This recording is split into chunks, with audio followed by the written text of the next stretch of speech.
Hello, welcome back to part 3. This is going to be a brief tutorial on how to trim out areas of audio in the Audacity audio editor. So how to trim out areas you don't need. So there's two ways to do this.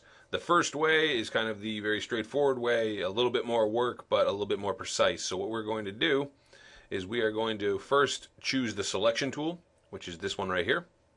We are then going to come down into our track and highlight the area we do not want. So in this case, I do not want this kind of dead air that's in the very beginning of the track. I'm going to highlight all that, and then I'm going to come up to here, to the cut icon, and click cut. At that point, it immediately cuts the track and lines it back up to its pre-existing location. And then I would come to this side of the track, highlight all the kind of dead air space at the end of the track, right about there, and click the cut icon again. So that's the first way to do it. That's a pretty straightforward way. It's a very precise way. It's the way I prefer to do it, but I will show you a second way in case you want to use this. So we're going to go ahead and undo.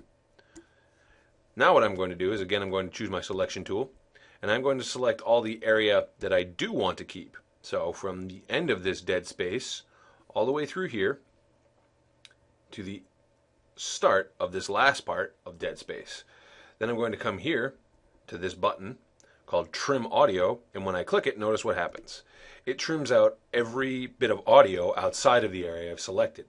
Now, there is one more step to do with this. It does not auto-align like the cut does, so we have to come here to our time shift tool, which allows us to move the audio track in the timeline.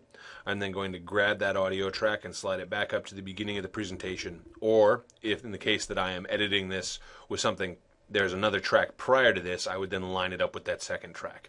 But that's two quick ways on how to trim out audio that you do not want in your presentation. Next up will be aligning multiple tracks.